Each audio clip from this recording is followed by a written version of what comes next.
Have you ever been accused of poor performance right after saving your company with a multi-million-dollar deal? I was still holding a glass of champagne, celebrating the $3 million contract I had just signed, when I saw the email notification pop up. Salary reduction effective immediately. Performance concerns. The noise around me blurred into silence. I stared at the screen, heart pounding, while laughter and clinking glasses echoed in the background. In that surreal moment, I realized I wasn't being celebrated. I was being discarded. If you think this story can't get worse, stay with me. It's about to flip in a way no one expected. My name is Mandy, and until that night, I genuinely believed hard work spoke for itself. At 38 years old, I had built my career the old-fashioned way, through persistence, loyalty, and results. 7 years with the same company, climbing from a junior account rep to senior account manager, leading multi-million-dollar projects, and mentoring new hires who once sat where I had started. This wasn't just a job to me, it was supposed to be a legacy. When my former boss, Mr. Harlan, retired last fall, he had looked me straight in the eye and said, "Mandy, this company needs people like you at the helm. Your time is coming." I had held on to those words like a promise written in stone. But by spring, everything had changed. A new CEO, Leonard Parks, swept into the corner office with glossy credentials and a smug smile that never quite reached his eyes. From day one, there was a different air around the office, colder, more cutthroat. It didn't bother me at first. I was confident in the work I produced and the relationships I had nurtured with our clients over the years. Numbers didn't lie. Results didn't need spin. Or so I thought. The contract I closed last month should have been a game-changer, $3 million, secured under grueling pressure, with negotiations that dragged out for months. Even Parks had congratulated me in the boardroom, albeit stiffly, a tight-lipped, "Well done." Still, something gnawed at me even during the celebration. The way Parks refused to meet my eyes, the sudden cancellation of our one-on-one meetings, the way my performance reviews, once glowing, had started coming back with bizarre, vague criticisms, lack of strategic thinking, inconsistent leadership tone. None of it made sense, but I was too busy delivering results to stop and question it. Besides, deep down, I wanted to believe in the system. Work hard, deliver, get rewarded. That's how it's supposed to work, right? I didn't realize it yet, but the ground beneath me was already shifting. The politics, the unspoken resentments, the backroom maneuverings. I was about to find out how little facts and figures meant when power and ambition took center stage. And the first crack in the foundation came just a few days before the celebration. An assistant from HR, a sweet woman named Dana, had stopped by my desk with a folder she wasn't supposed to leave behind. Inside was a draft memo discussing departmental realignment for cost savings. My name was listed right under the first wave of salary adjustments, despite my contract win. At the time, I brushed it off. A clerical error, maybe. Surely someone would correct it. I couldn't imagine that a company I had bled for would turn on me so coldly, so quietly. I was wrong. Terribly wrong. And the email I received during that champagne toast would be the first of many brutal awakenings. The following Monday, I walked into work with a strange heaviness in my chest. There was no formal meeting, no private discussion, just a cold, sterile email from HR waiting in my inbox. Effective immediately, your salary has been adjusted due to concerns regarding sustained performance metrics. No metrics, no examples, no explanation. I sat frozen in my chair, reading the words over and over until they blurred together. The office buzzed around me, oblivious to the fact that my world had just tilted off its axis. I had delivered the company's biggest contract of the year, and now they were slicing my pay like I was dead weight? I forced myself to stand, to walk, legs stiff like iron rods, to Leonard Parks's office. I knocked once. "Come in," he said, without looking up from his laptop. I closed the door behind me, heart hammering in my ears. "I saw the HR memo," I began, voice tighter than I intended. "There must be a mistake. I just closed the biggest deal we've had in 2 years." He finally looked up, his expression bland, detached. "No mistake," he said. "This isn't about one deal, Mandy. It's about overall energy, leadership presence, the bigger picture." Energy? Leadership presence? I blinked, stunned into silence. He kept talking, voice smooth, practiced. "Your client management is fine, but frankly, we need more dynamism. Fresh blood, new perspectives." My chest tightened painfully. I knew those words. Corporate code for, "We want you out, but without the severance check." I stood there, gripping the back of the chair in front of his desk so tightly my knuckles turned white. I wanted to scream. I wanted to demand answers. But I knew better. Screaming wouldn't change anything. It would only give them more ammunition. So I smiled, a brittle, fractured thing, and said, "Thank you for your honesty," before turning and walking out, my dignity trailing behind me like a shredded flag. By noon, word had already spread that several restructuring adjustments were hitting other departments too. I wasn't alone. But somehow that made it worse. I wasn't special. I was just another name on a spreadsheet. That afternoon, as I sat at my desk pretending to work, an even deeper horror unfolded. I logged into my bank app and stared at the reality I had been too optimistic to plan for. My mortgage payment was due next week. I had leveraged everything, on the assumption that my year-end bonus would cover the balloon payment on my home refinance. The bonus that was now very clearly a fantasy. For the first time in my adult life, I realized I could lose my house. Not because I failed, not because I didn't work hard enough, but because someone decided my energy wasn't trendy enough for the new regime. As I sat there, the weight of betrayal thick in my lungs, my phone buzzed with a new email. It was a company-wide announcement, congratulating Parks for his innovative leadership in achieving aggressive cost savings goals. Cost savings. That's what my life was now, a line item in someone else's promotion speech. I closed my laptop gently, almost reverently, and slid it into my bag. I wasn't sure yet what I was going to do, but one thing was clear: the version of me who believed loyalty would be rewarded. She had just died, and something new, something much sharper, was taking her place.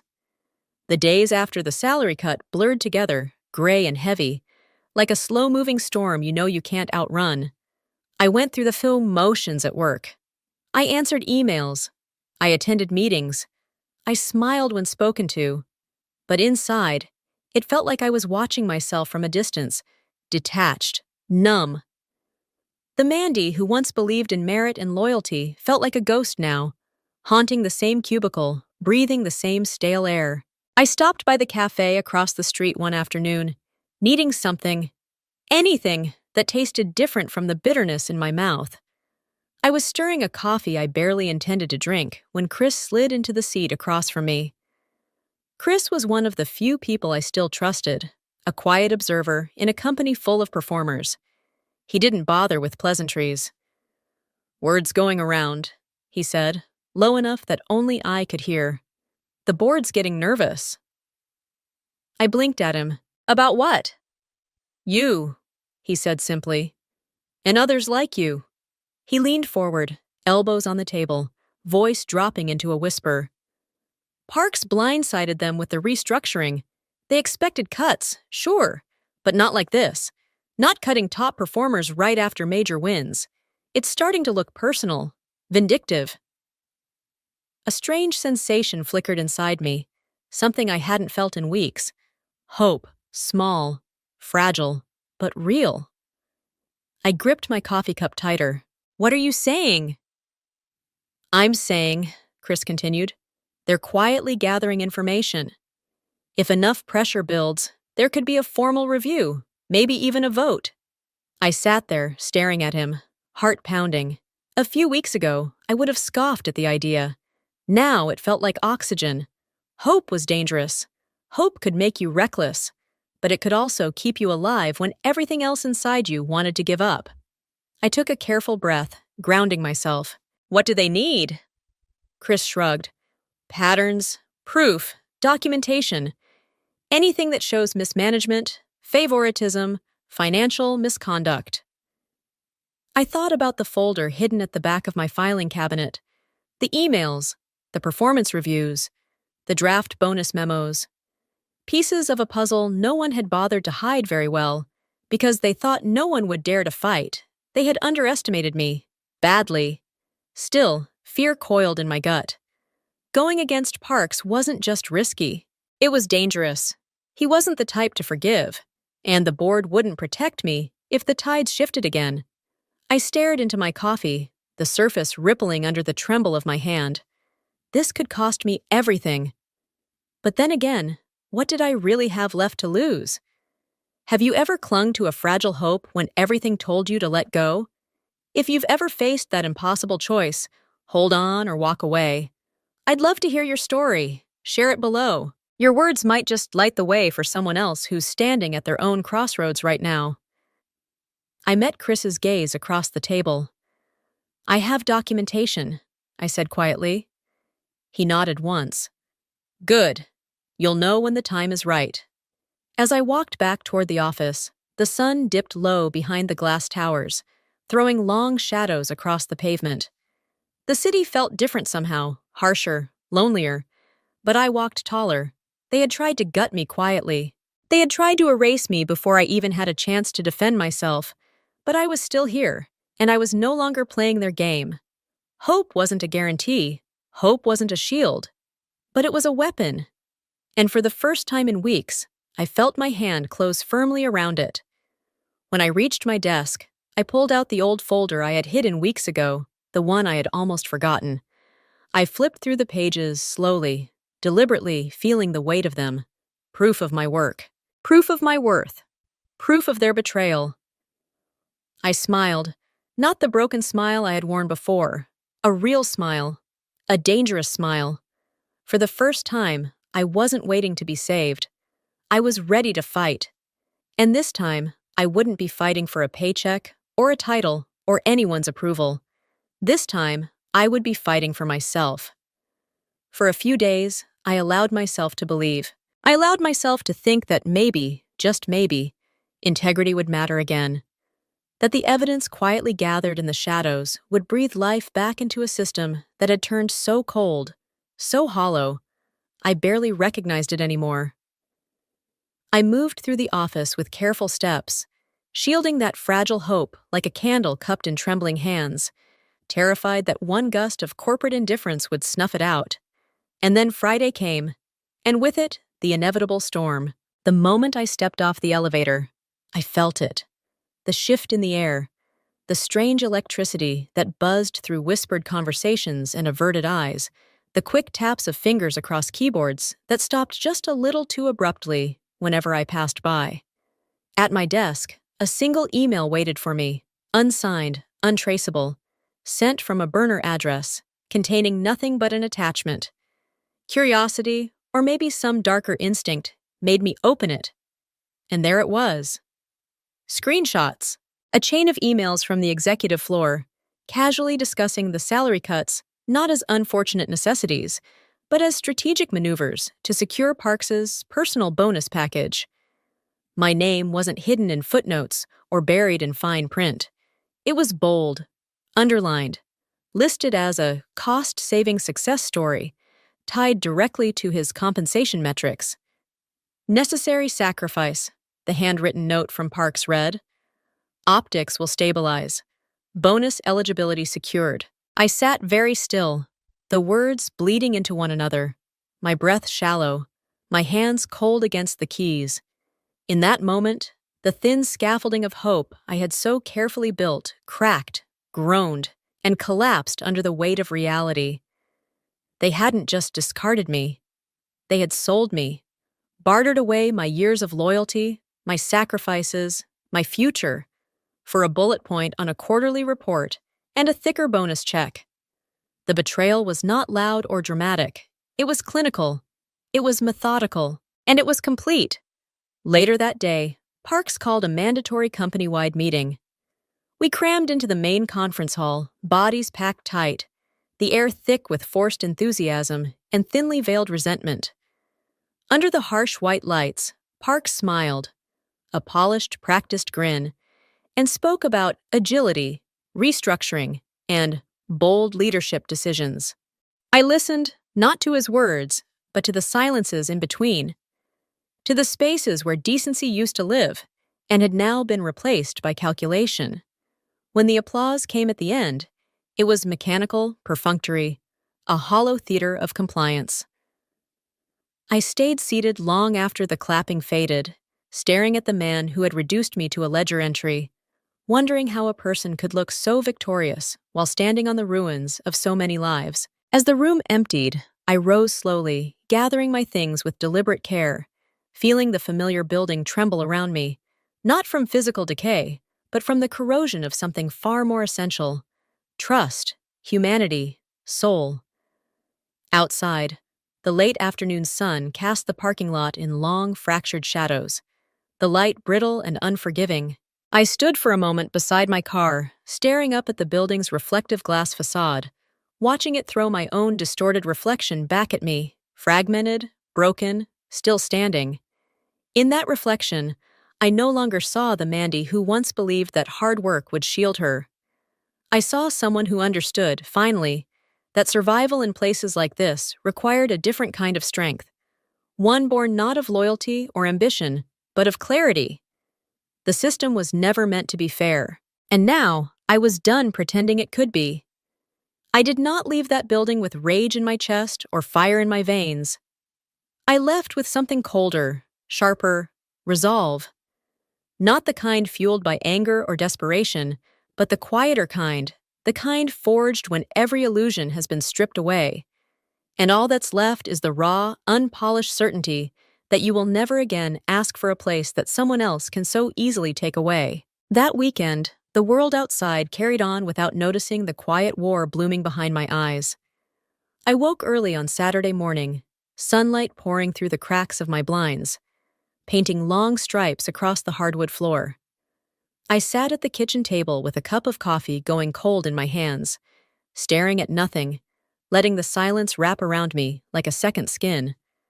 There was no dramatic montage of plotting revenge, no vengeful speeches whispered into the mirror, only the slow, methodical gathering of pieces.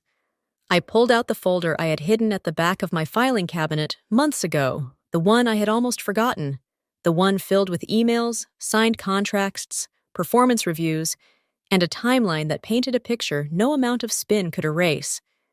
Each document felt heavier than paper had any right to feel, like I was holding fragments of my own dignity in my hands. I built a case, not out of spite, but out of necessity.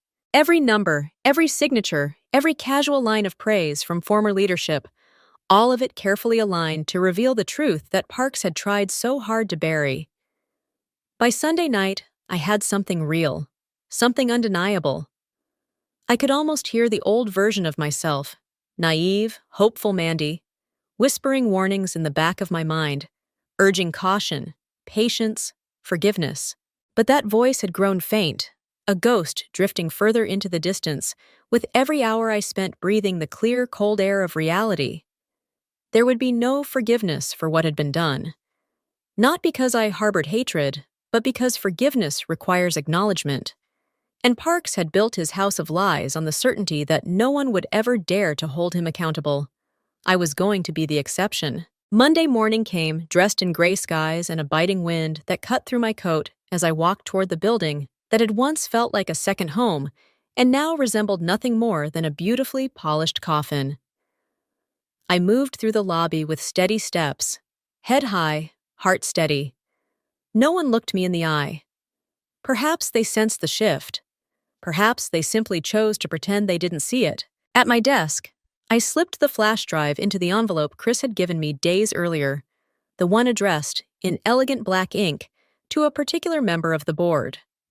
No grand gesture, no final speech. Just a silent offering of truth, in a place that had long since forgotten what truth even smelled like. By noon, it was out of my hands. And with it, so was the last piece of the version of myself who had once begged to be seen, to be valued, to be kept. I stepped outside for lunch, even though I knew I wouldn't eat. The wind tugged at the edges of my coat, pulling my hair loose from its braid, and for a moment, I tilted my face toward the sullen sky, letting the chill sink into my bones. I had expected to feel fear, regret, guilt. But what settled inside me was something quieter, something sturdier, freedom. Not the soaring cinematic kind they write about in cheap novels, but the rough, earned kind that feels like scar tissue knitting together after a long, bloody battle.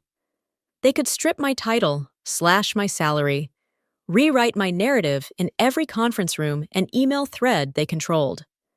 But they could not take from me the most dangerous thing I had left: the truth, and the quiet, unshakable knowledge that I had survived them. Not unscarred, not untouched, but unbroken. I stood on the sidewalk, cars rushing by, lives moving forward without ever glancing in my direction, and I realized I didn't need their validation, I didn't need their approval, I didn't need their permission to reclaim my own story. It was already mine. It had always been mine. And now, finally, I was ready to tell it. The waiting was the hardest part. For days, the office moved around me like a river slipping past a rock, relentless, uncaring, determined to forget whatever inconvenient truths had been planted in its current. I kept my head down, my smile faint, my footsteps measured. Outwardly, I was the same Mandy they thought they had broken. Inside, I was something else entirely. It happened on a Thursday morning, a day so ordinary in its grayness that it almost felt choreographed, as if the universe had decided that reckoning should come not with thunder and lightning, but with fluorescent lights and the scent of burnt coffee lingering in the air. The email came quietly, slipping into inboxes like a shadow before anyone could prepare. Emergency board meeting, attendance mandatory. The words sat heavily on the screen, as unassuming and lethal as a loaded gun lying unattended on a kitchen table. At 10 a.m., the conference room filled with bodies, executives, department heads, assistants trying to look invisible, all of us trapped in the same glass-walled aquarium, pretending not to sense the blood in the water. Leonard Parks entered last, his smile tighter than usual, his movements a fraction less polished. He knew, or at least, he suspected. The chairman's voice was calm, almost gentle, as he addressed the room, thanking Parks for his bold leadership and innovative strategies. The compliments were sharp as knives hidden inside bouquets. And then the questions began, not about visions or future projections, questions about financial discrepancies, questions about strategic choices that appeared to benefit certain executives while undermining core team stability, questions about patterns of behavior that suggested personal gain had, perhaps, been placed above organizational integrity. Parks tried to dance around them at first, spinning webs of jargon and plausible deniability. But the board had teeth today, and they weren't here for poetry. Document after document was presented, each piece carefully arranged, each line a tiny incision bleeding away his defenses. I watched from my seat at the back of the room, heart steady, breath even, the stillness inside me so absolute it felt like I had turned to stone. I had no part to play now. I had already made my move.